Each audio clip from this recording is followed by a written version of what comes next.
बच्चों आज हम लोग कोलिजन थ्योरी देख रहे हैं। पिछले लेक्चर पे हम लोग रेट डिटर्मिनेशन देखा था, लेकिन आज हम लोग कोलिजन थ्योरी देखेंगे। तो देखें क्या है collision theory.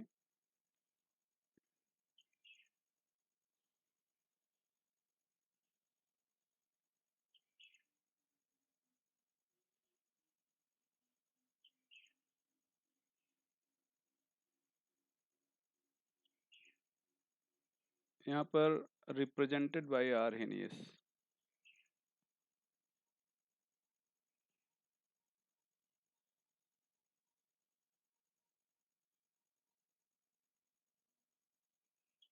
For by molecular reaction.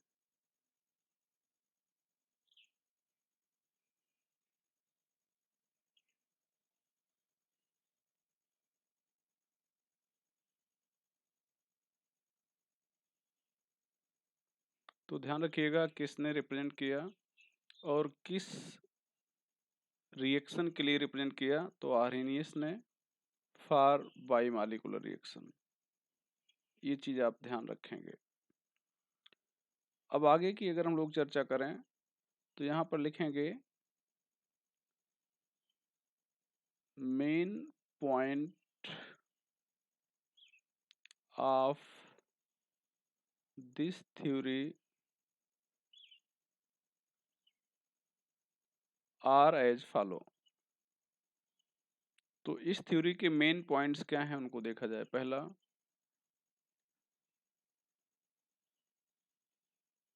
Reaction occur due to collision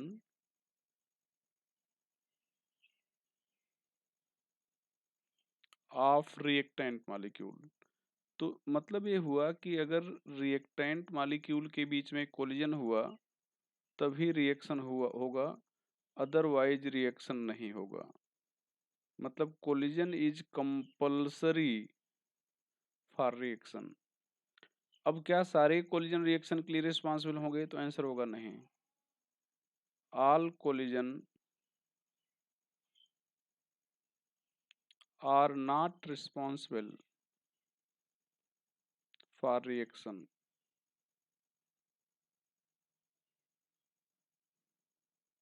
तो अगर आपसे कोई कहे कि क्या सारे कोलिजन रिएक्शन के लिए रिस्पॉन्सिबल होंगे, तो आपका आंसर होगा नहीं। फिर कौन से कोलिजन रिएक्शन के लिए रिस्पॉन्सिबल होंगे? तो आपका आंसर होगा effective collision. Only effective collision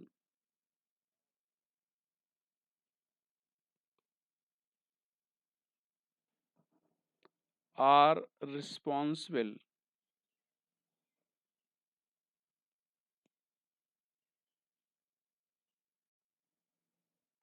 for reaction. तो केवल इफेक्टिव कोलिजन ही रिएक्शन के लिए रिस्पॉन्सिबल होते हैं। अगला point, for a collision to be effective. एक कोलिजन के इफेक्टिव होने के लिए क्या क्या होनी चाहिए? For a collision to be effective,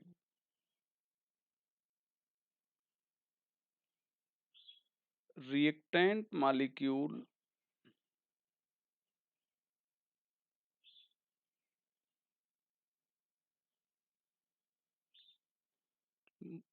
must possess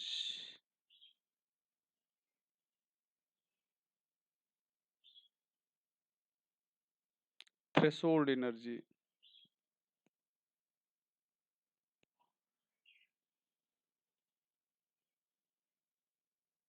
Threshold energy and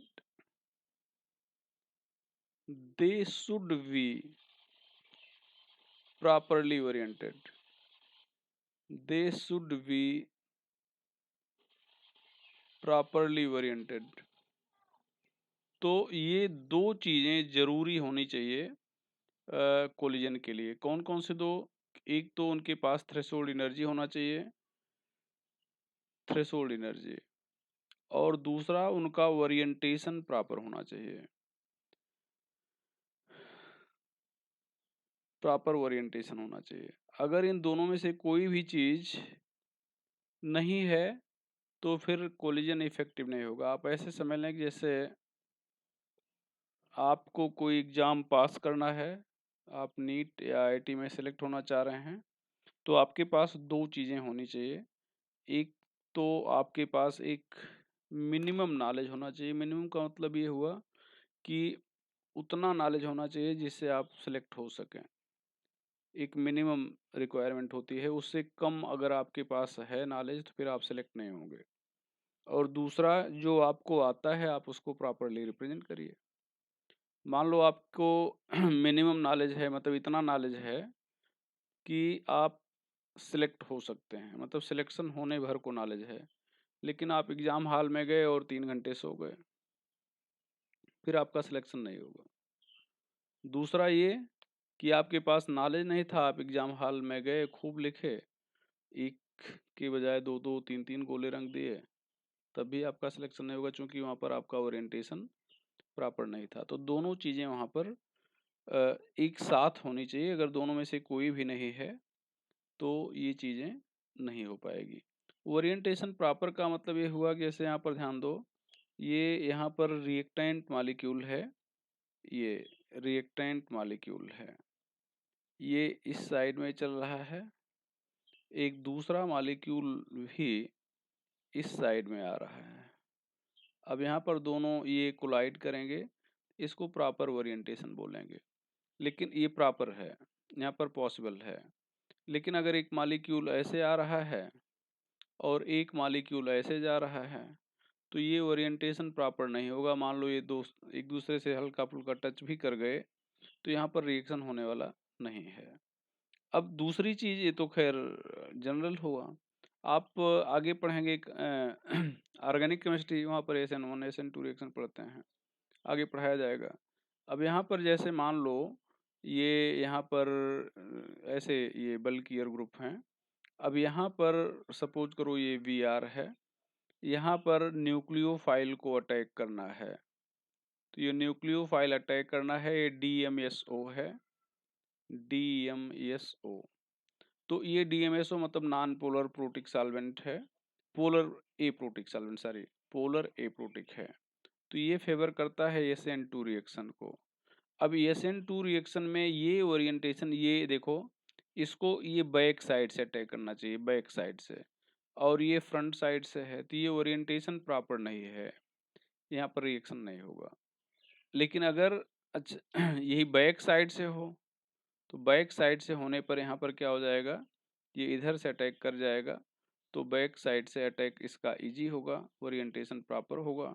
यहाँ पर ध्यान दो, जैसे यहाँ पर ये H है, यहाँ पर H है, यहाँ पर H है, ये Vr है, यहाँ पर Nu माइनस, ये बैक साइड से अटैक कर रहा है, तो ये सही दिशा में आ रहा है, मतलब यहाँ पर ओरिएंटेशन प्रॉपर है, तो यहाँ पर रिएक्शन हो जाएगा। तो रिएक्शन होने का मतलब, ये ओरिएंटेशन प्रॉपर होने का मतलब एक सूटेबल डायरेक्शन जहाँ से अटैक आसान हो। अगर ऐसा हो रहा है तो आप कहोगे कि रिएक्शन होगा, अगर ऐसा नहीं है तो रिएक्शन नहीं होगा। तो प्रॉपर ओरिएंटेशन होना चाहिए और एक मिनिमम एनर्जी होना चाहिए, उससे कम एनर्जी होने पर रिएक्शन नहीं होता है। अच्छा, मान लो दोनों चीज़ें हैं, मतलब कोलिजन इफेक्टिव है। यहाँ पर 5वां point, if collision is effective,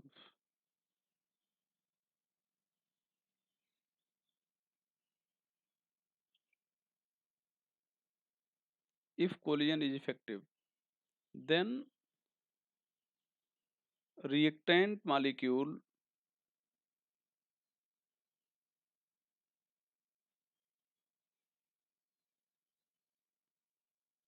may form activate form activated complex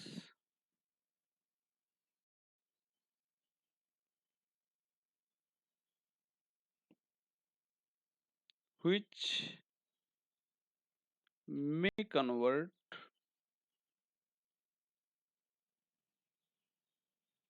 into product. यहाँ पर ध्यान दें, इसको एक ग्राफ से समझा जाए। यहाँ पर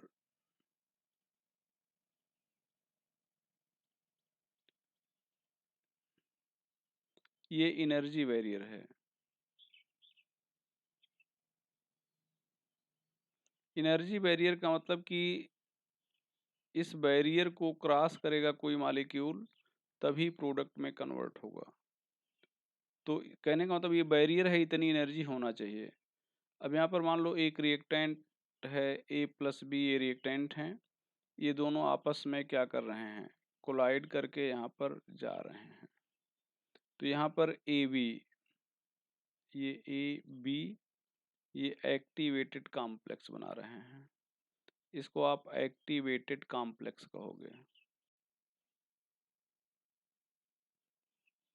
एक्टिवेटेड कॉम्प्लेक्स।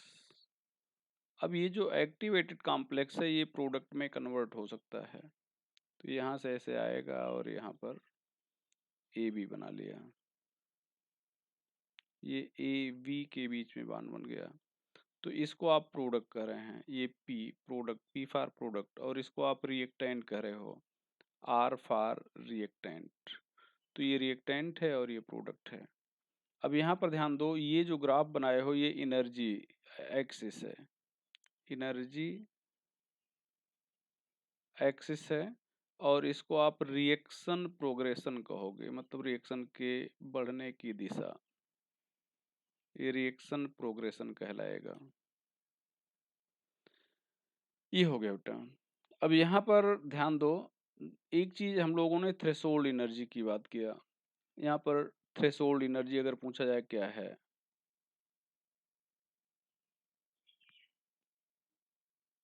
थ्रेशोल्ड एनर्जी काफी इंपॉर्टेंट है। तो यहाँ पर लिखेंगे मिनिमम अमाउंट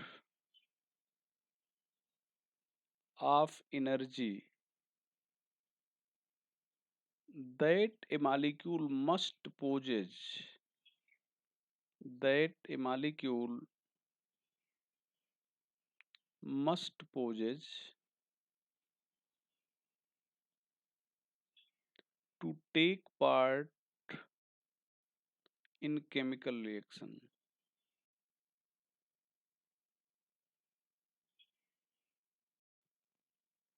मतलब वो मिनिमम एनर्जी जो किसी मॉलिक्यूल को केमिकल रिएक्शन में टेक पार्ट करने के लिए उसके पास निश्चित रूप से होना ही चाहिए, उसको आप कहेंगे थ्रेशोल्ड एनर्जी। मस्ट पोजेज, होना चाहिए, तो उसको आप कह रहे हैं थ्रेशोल्ड एनर्जी। जैसे मान लो हमारे हाथ में एक पेन है, इस पेन का दाम 5 रुपये है, और आप चाह रहे हैं कि इस पेन को परचेज कर लें। तो आप चाह रहे हैं कि इस पेन को परचेज कर लें, तो इस पेन को परचेज करने के लिए आपके पास 5 रुपये होना चाहिए। अगर आपके पास 5 रुपये नहीं है तो इस पेन को आप परचेज नहीं कर पाएंगे। तो ये जो 5 रुपये है, इसकी थ्रेशोल्ड वैल्यू है।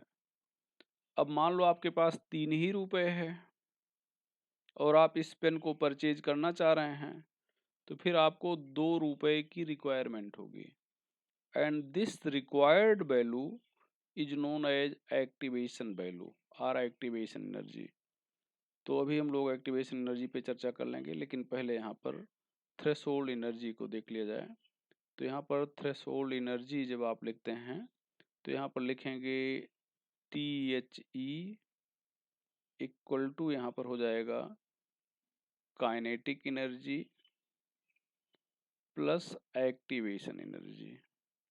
तो ये हो जाएगा threshold energy equal to kinetic energy plus हो जाएगा एक्टिवेशन एनर्जी। इस चीज़ पे आप ध्यान रखेंगे। अच्छा, अब यहाँ पर ध्यान दो, थ्रेशोल्ड एनर्जी, काइनेटिक एनर्जी और एक्टिवेशन एनर्जी, तो ये होना चाहिए। अच्छा, मान लो जैसे हमने कहा कि 5 रुपये होना चाहिए तब आप परचेज कर पाओगे, तो 5 रुपये इसकी थ्रेशोल्ड वैल्यू हो गई। आपके पास 3 रुपये है और आपको ज़रूरत पड़ेगी 2 रुपए की, तो जितना आपके पास है वो आपकी काइनेटिक वैल्यू कहलाएगी, क्योंकि उतना लेके आप गए हो।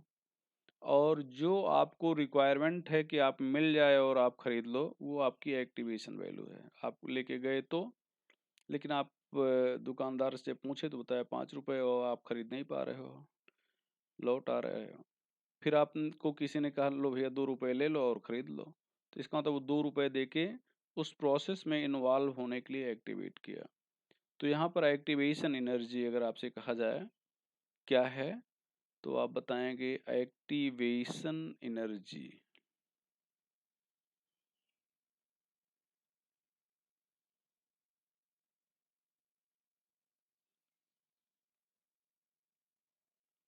यहाँ पर minimum amount of energy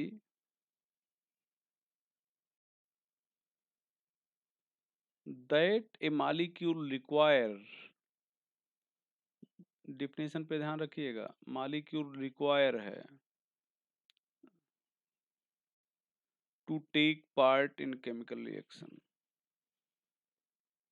take part in chemical reaction.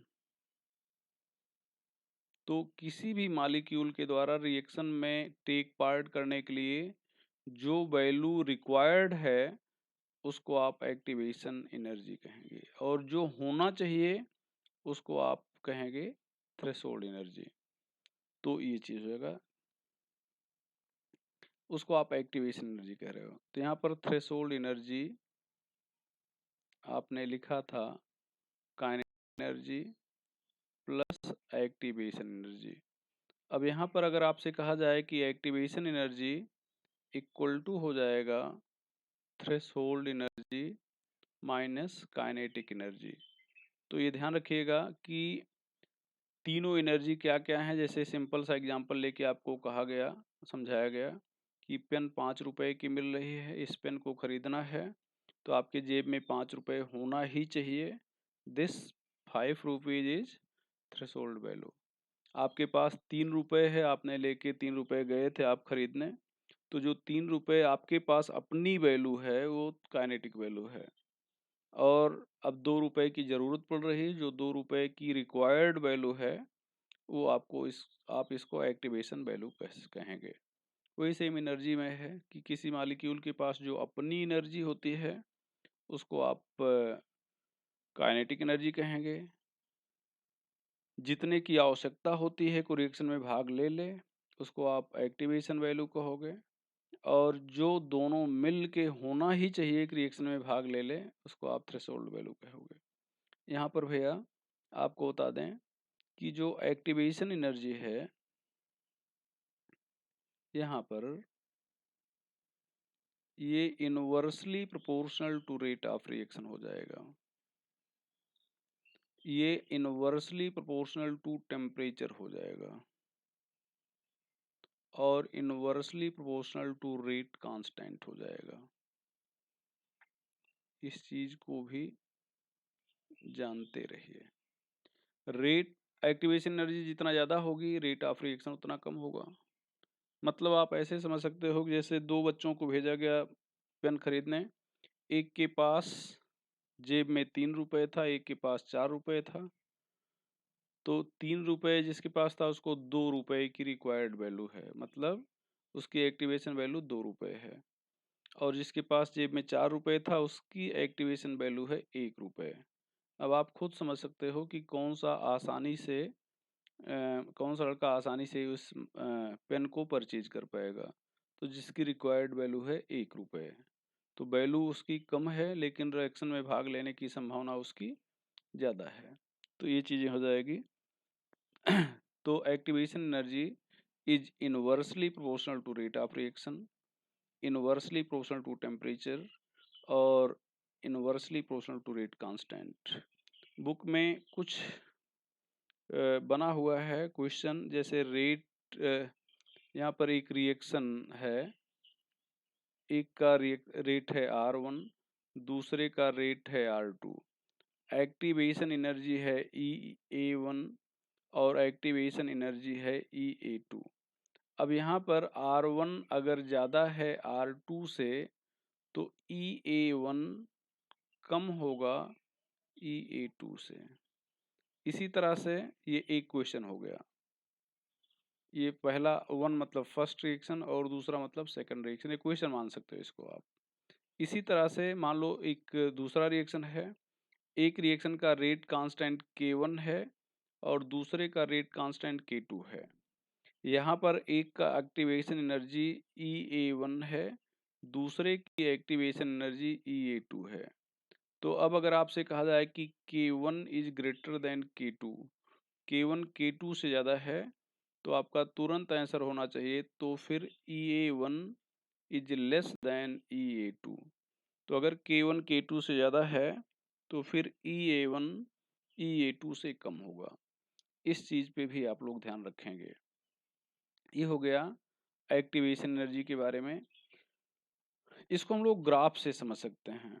तो ग्राफ से अगर देखा जाए तो जो रिएक्शन होता है दो टाइप का होता है। एक तो एंडोथर्मिक रिएक्शन होगा, एंडोथर्मिक, और दूसरा होगा एक्जोथर्मिक, एक्जोथर्मिक रिएक्शन। यहाँ पर हम लोग देखें एंडोथर्मिक में हम लोग जो बनाएंगे इस रिएक्शन का ग्राफ, तो यहाँ पर ध्यान दें बेटा, दोनों ग्राफ को हम लोग काफ़ी ध्यान से देखेंगे। ये एनर्जी बैरियर है। एनर्जी बैरियर का मतलब उतनी एनर्जी होनी चाहिए कि मतलब रिएक्शन मॉलिक्यूल में भाग ले लें। अगर जैसे मान लो किसी मॉलिक्यूल के पास का मतलब भाग लेने के लिए 5 किलो जूल की एनर्जी है, रिक्वायर्ड नहीं होनी चाहिए, तो कहलाएगा कि इसका एनर्जी बैरियर 5 किलो जूल है। अब 5 किलो जूल अगर है तो वो भाग ले लेगा, 5 किलो जूल उसके पास नहीं है तो भाग नहीं ले पाएगा, मतलब वही बैरियर हो गया। तो जो उसको भाग लेने से रोक सकता है या भाग लेने के लिए अलाउ कर सकता है। तो यहाँ पर इसको, इस एक्सिस को हम लोग कर रहे हैं थ्रेशोल्ड एनर्जी, यहाँ से यहाँ तक, ये थ्रेशोल्ड वैल्यू हो गई। अब यहाँ पर ये रिएक्टेंट है, ये रिएक्टेंट ऐसे चल रहा है, प्रोडक्ट में कन्वर्ट हो रहा है, ये प्रोडक्ट में बदल रहा है, ये प्रोडक्ट है। एक्जो में भी रिएक्टेंट होगा, ये रिएक्टेंट है और ये प्रोडक्ट में कन्वर्ट होगा। अब यहाँ पर ध्यान दें, यहाँ पर भी ये थ्रेशोल्ड एनर्जी हो जाएगी।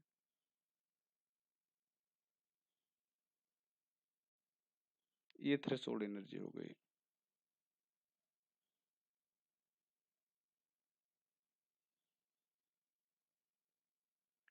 ये रिएक्शन प्रोग्रेशन हो गया।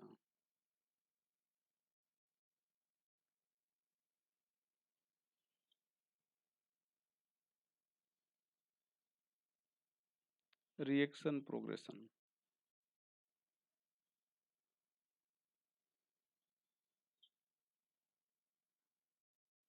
अब यहाँ पर ध्यान दो, ये मतलब जीरो एनर्जी है और इधर आप ऊपर चल रहे हैं तो ये एनर्जी हो जा रही है, मतलब एनर्जी बढ़ रही है। तो यहाँ पर रिएक्टेंट मॉलिक्यूल है, इसका मतलब 0 पॉइंट से यहाँ तक आप आ रहे हैं, तो ये जो एनर्जी है रिएक्टेंट की अपनी एनर्जी है और इस अपनी एनर्जी को आप काइनेटिक एनर्जी कह रहे हैं। अब ये एनर्जी बैरियर है, तो इस बैरियर को ये रिएक्टेंट क्रॉस करना चाहेगा और क्रॉस करने के लिए कुछ एनर्जी की रिक्वायरमेंट है। उस एनर्जी को आप एक्टिवेशन एनर्जी कह रहे हो, मतलब यहाँ से यहाँ तक जो एनर्जी है ये एक्टिवेशन एनर्जी है और इसको आप activation energy for forward reaction कहेंगे, EAF कहेंगे। ये आगे की दिशा में जा रहा है। और अगर मान लो प्रोडक्ट रिएक्टेंट में बदलना चाहे, तो प्रोडक्ट जब रिएक्टेंट में बदलना चाहेगा तो प्रोडक्ट को इतनी एनर्जी की रिक्वायरमेंट होगी कि ये बदल जाए किसमें, रिएक्टेंट में। तो इतनी एनर्जी की रिक्वायरमेंट होगी तो इसको आप कहेंगे एक्टिवेशन एनर्जी, किसके लिए, प्रोडक्ट के लिए। और ये जा किधर रहा है, पीछे, तो इसको आप कहेंगे activation energy for backward reaction, और इसको आप कहेंगे activation energy for forward reaction. एक और चीज़ आपको बता दें, यहाँ पर ध्यान दो, ये रिएक्टेंट की एनर्जी यहाँ से यहाँ तक ये, और ये प्रोडक्ट की एनर्जी है। तो रिएक्टेंट और प्रोडक्ट की जो एनर्जी का जो डिफरेंस होता है उसको आप डेल्टा एच कहते हैं। तो ये हो गया डेल्टा एच, ये डेल्टा एच हो गया। अब ये हो गया डेल्टा एच। तो यहाँ पर ये रिएक्टेंट है, यहाँ से यहाँ तक काइनेटिक एनर्जी है, ये यहाँ पर ये प्रोडक्ट है, यहाँ से यहाँ तक काइनेटिक एनर्जी है। तो अगर आप रिएक्टेंट को देखें तो रिएक्टेंट प्रोडक्ट के नीचे है, ऐसे आप यहाँ तक लाएं तो रिएक्टेंट प्रोडक्ट के नीचे दिख रहा है और प्रोडक्ट ऊपर दिख रहा है। तो ये जो EAF है रिएक्टेंट से लेकर एनर्जी बैरियर तक है, और EAF है प्रोडक्ट से लेकर, EAB है प्रोडक्ट से लेकर एनर्जी बैरियर तक है। तो EAB और इसके अगर इस डेल्टा एच वाली लाइन को यहाँ पर देखें तो डेल्टा एच आप यहाँ पर भी लिख सकते हैं, यहाँ से यहाँ पर देखें, ये डेल्टा एच हम लिख दे रहे हैं, इसको हम डेल्टा एच कर दे रहे हैं। तो अब ये डेल्टा एच और ये EAB दोनों को अगर जोड़ दिया जाए तो ये EAF के बराबर हैं। तो हम लोग यहाँ पर फ्रॉम डायग्राम कह सकते हैं कि EAF इक्वल टू हो जाएगा डेल्टा एच प्लस EAB। अब डेल्टा एच बराबर अगर आपसे पूछा जाए तो डेल्टा एच बराबर हो जाएगा EAF माइनस EAB। किसके लिए भैया? एंडोथर्मिक रिएक्शन के लिए। यहाँ पर ध्यान दें, इस ग्राफ को एक बार हम फिर से बना दे रहे हैं बड़ा सा।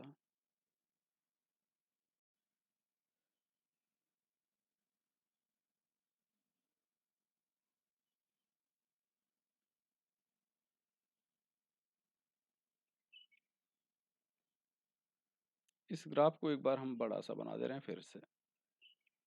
यहाँ पर ध्यान दें,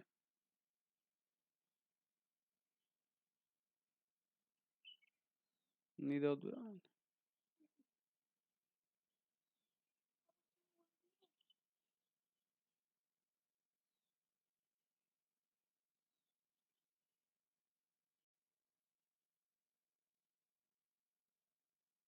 ये एनर्जी बैरियर है, यहाँ पर R ऊपर है,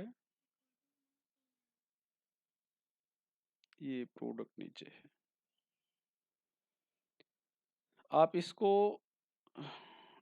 activation energy for forward reaction कहेंगे, मतलब EAF कहेंगे।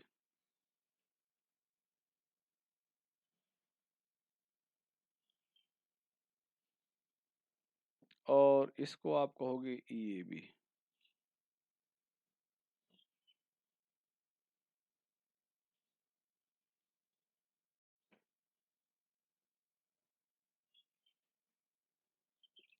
ये यहाँ से यहाँ तक की काइनेटिक एनर्जी है।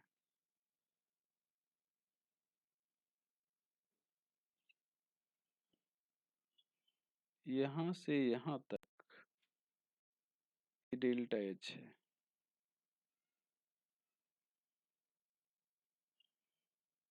डेल्टा एच, ये आपने थ्रेशोल्ड एनर्जी लिखा,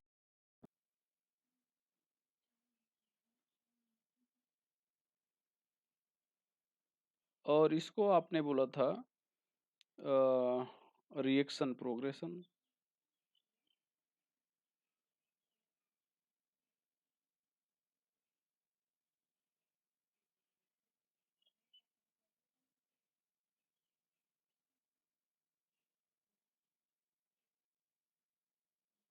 रिएक्शन प्रोग्रेशन हो जाएगा। अच्छा, अब यहाँ पर ध्यान दो आप लोग, ये एक्सोथर्मिक रिएक्शन में ये यहाँ पर ये डेल्टा, मतलब ये EAF है, उसके नीचे डेल्टा एच है, दोनों को जोड़ दिया जाए तो EAB के बराबर हो जाएगा। तो यहाँ पर हम लोग लिख सकते हैं EAB equal to delta H plus EAF। अब यहाँ पर डेल्टा एच बराबर हो जाएगा EAV माइनस EAF, ये हो जाएगा। लेकिन एक चीज़ हम आपको बता दें, अगर आप ऐसी ये फार्मूला दिखा रहा है मैथमेटिकल वैल्यू, लेकिन यहाँ पर चूंकि हम लोग साइन यूज करते हैं किसके लिए, डेल्टा एच के लिए, तो अगर आप ऐसी वैल्यू लिखोगे तो डेल्टा एच यहाँ पर पॉजिटिव आ जाएगा। और रिएक्शन एक्सोथर्मिक है तो एक्सोथर्मिक के लिए डेल्टा एच की वैल्यू नेगेटिव होती है। तो H delta H is negative for exothermic reaction. तो आप पूरे रिएक्शन डेल्टा एच से माइनस से मल्टीप्लाई कर दें, तो यहाँ पर माइनस से पूरे को मल्टीप्लाई करेंगे तो minus delta H minus E F, यहाँ पर सॉरी ई ए बी,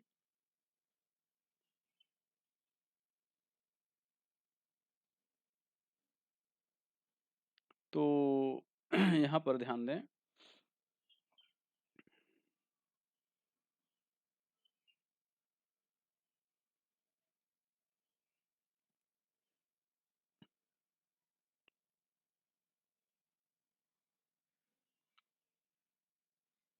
या माइनस से मल्टीप्लाई ना करें, हम लोग सीधे इसको इसी को पलट देते हैं, तो डेल्टा एच ऑलरेडी नेगेटिव में हो जाएगा। यहाँ पर डेल्टा एच इक्वल टू लिख देंगे ई एफ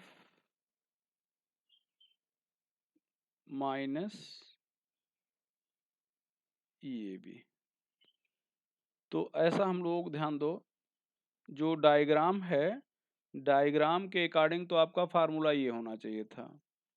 अगर डायग्राम को देख के कोई बोलेगा या आप बताओगे तो आपका फार्मूला ये बनता है। लेकिन चूंकि एक्सोथर्मिक के लिए माइनस वैल्यू आती है डेल्टा एच, तो डेल्टा एच की माइनस वैल्यू लाने के लिए हम लोग इसी को पलट दे रहे हैं। तो अगर ऐसा कर देंगे तो डेल्टा एच की जो वैल्यू है वो नेगेटिव आ जाएगी। तो ये चीज़ हम लोग देख रहे थे। यहाँ पर ध्यान से देखें, अभी तक आपको बताया गया कि कोलिजन थ्योरी में मेन पॉइंट्स क्या क्या हैं, कि मतलब रिएक्टेंट मॉलिक्यूल को कोलाइड करना ज़रूरी है। जब तक कोलिजन नहीं होगा रिएक्शन नहीं होगा, लेकिन सारे कोलिजन रिएक्शन के लिए रिस्पॉन्सिबल नहीं होते हैं।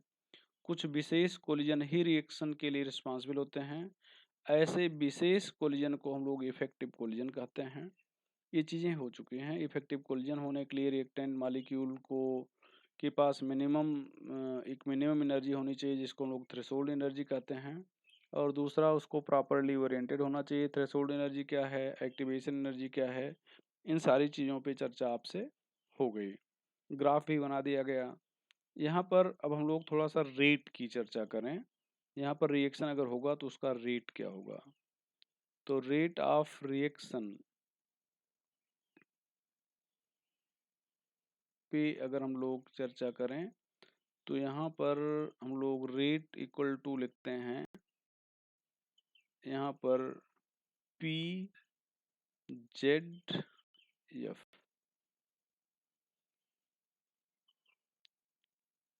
रेट इक्वल टू लिखेंगे पी जेड एफ। जेड क्या है, कोलिजन फ्रीक्वेंसी है, कोलिजन फ्रीक्वेंसी। क्या होता है, number of collision per second per unit volume.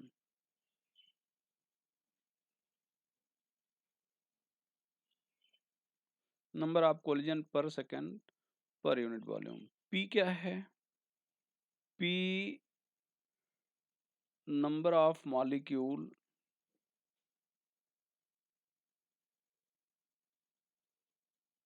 properly oriented।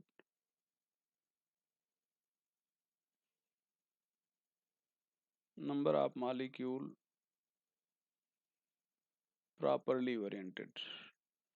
Z हो गया, एफ फ्रैक्शन ऑफ मॉलिक्यूल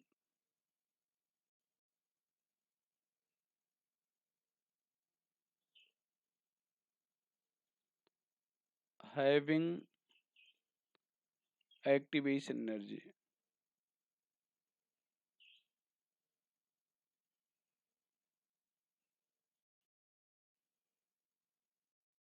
यहाँ पर F इक्वल टू हो जाएगा ई पावर माइनस ई ए अपॉन आर टी। इसको आप बोल्ट्जमैन कांस्टेंट भी बोलते हैं, बोल्ट्जमैन कांस्टेंट इतने को।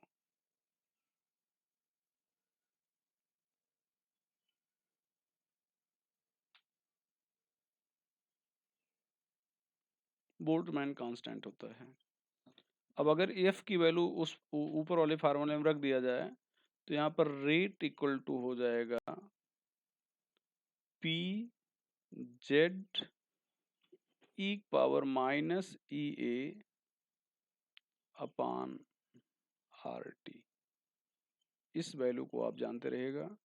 पी क्या है, जेड क्या है आपको बता दिया गया, आर गैस कांस्टेंट है,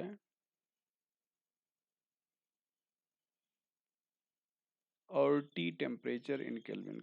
किसी भी फार्मूले में अगर कैपिटल टी है इसका मतलब टेम्परेचर इन केल्विन माना जाएगा। तो ये हो गया भैया रेट की वैल्यू बात हो गई। अब यहाँ पर हम लोग क्वेश्चन कुछ सॉल्व करेंगे। पहला क्वेश्चन, पहला, फॉर एक्सोथर्मिक रिएक्शन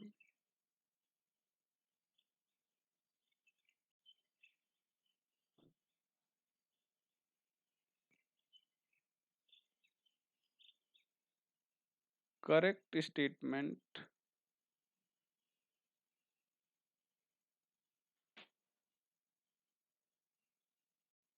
इज।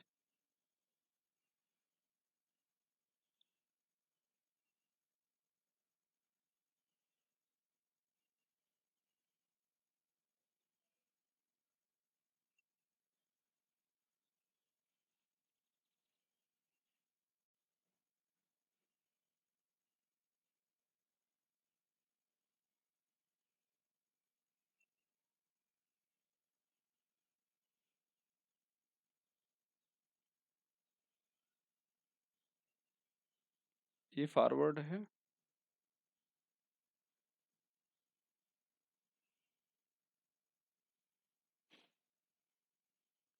आप इसका आंसर बताएंगे तो यहाँ पर ध्यान दीजिए, ऐसे आप डायग्राम बनाते हैं एक्सोथर्मिक के लिए। तो ये जो एरो है मतलब पी है ये नीचे रहता है, और यहाँ से यहाँ तक ये ई ए बी है। ये ध्यान दो, ये ई ए बी है और ये ई ए एफ है, ये ई ए एफ है, और यहाँ पर डेल्टा एच है। तो ये जो डेल्टा एच है ई ए एफ के पीछे है। तो इसका मतलब ये हो गया कि ये डेल्टा जो एच है ये ई एफ के पीछे है। तो इस डेल्टा एच को आप ई ए एफ से कंपेयर नहीं कर सकते, इसको कंपेयर कर सकते हो ई ए बी के, इसके पैरेलल है। तो डेल्टा एच यहाँ से शुरू होकर यहाँ पे ख़त्म हो जाता है, जबकि डेल्टा मतलब ई ए बी जो है ये पी से शुरू होकर एनर्जी बैरियर तक जाता है। तो ई ए बी ज़्यादा दिख रहा है और ई डेल्टा एच कम दिख रहा है। इसका मतलब यहाँ पर सेकंड ऑप्शन सही है। क्वेश्चन नंबर 2 यहाँ पर देखा जाए बेटा।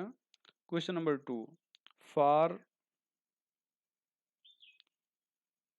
an exothermic reaction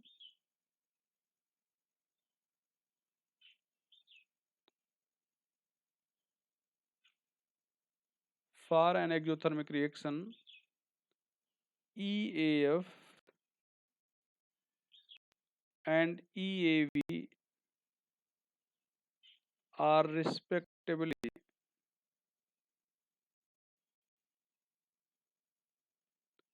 10 and 15 kilojoule.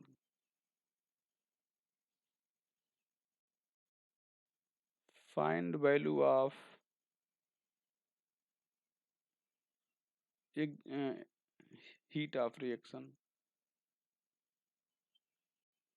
Find value of heat of reaction. तो यहाँ पर जो फार्मूला बताया गया था डेल्टा एच इक्वल टू बताया गया था E A F minus E A B. तो ई ए एफ की वैल्यू अगर आपने यहाँ पर लिखा 10 किलो जूल, यहाँ पर 15 किलो जूल, तो ये -5 किलो जूल आ जाएगा। ये डेल्टा एच की वैल्यू हो जाएगी। ये क्वेश्चन भी जानते रहो। क्वेश्चन नंबर 3, ये क्वेश्चन एक बार सीबीएसई पीएमटी में पूछा गया था। क्वेश्चन नंबर 3 की अगर हम लोग चर्चा करें, यहाँ पर for a reaction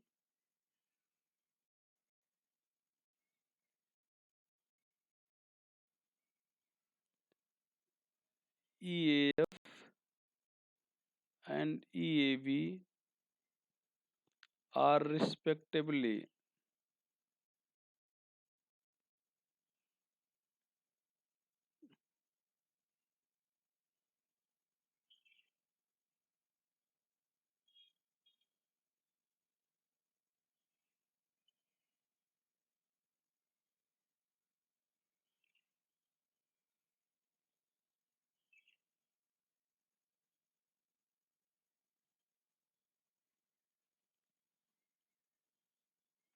respectively 200 and 180 kilojoule. On using catalyst,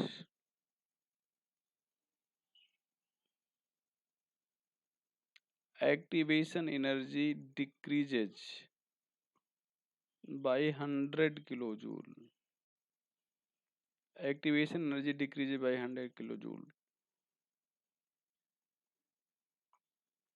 Find value of heat of reaction.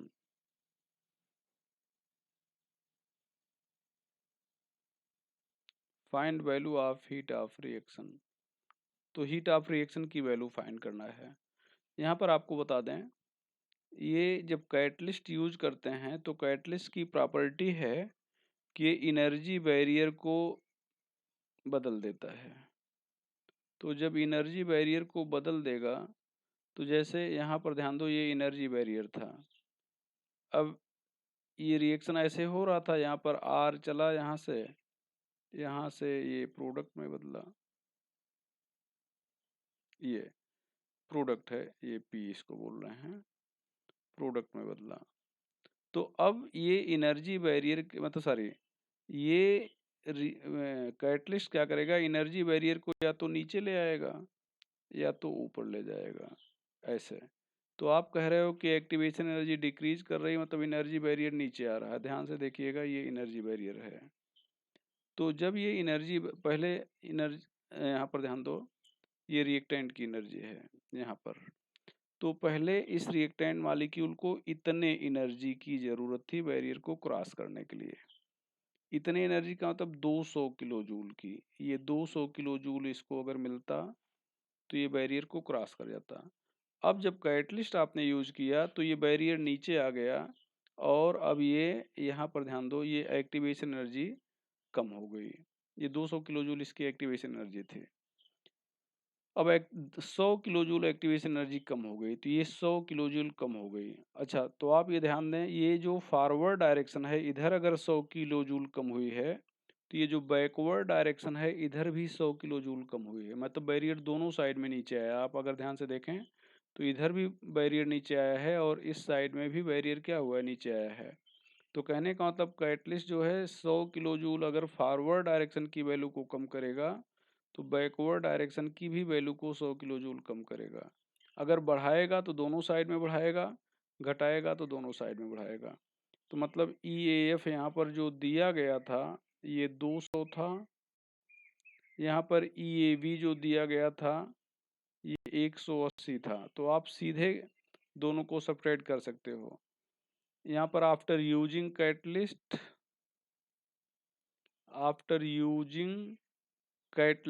Catalyst use करने के बाद क्या हो गया, ये ई ए एफ जो पहले था अब यहाँ पर हो गया 200 माइनस 100, और ई ए बी जो हो गया ये भी हो गया 180 माइनस 100। तो अब अगर ऐसा देखा जाए तो यहाँ पर बचा कितना, ये EAF अब बच रहा है 100 और EAV बच रहा है 80। तो यहाँ पर डेल्टा H बराबर हो जाएगा EAF माइनस EAV, यहाँ पर 100 माइनस 80 बराबर 20 किलो जूल। ये आ गया। ये वैल्यू आप डायरेक्ट यहाँ पर सब्ट्रैक्ट कर देते तब भी आ जाता, लेकिन अगर स्कूल लेवल पे बताना है तो पूरा आपको ऐसा लिखना पड़ेगा, और अदरवाइज कैटिस का रोल कोई नहीं होगा, मतलब उसका फर्क नहीं पड़ेगा आपके आंसर पर जब आपको हीट ऑफ रिएक्शन सॉल्व करना होगा। तो आज की बात यहीं पे ख़त्म कर रहे हैं। आगे के लेक्चर पे हम लोग आगे की चीज़ों पे चर्चा करेंगे।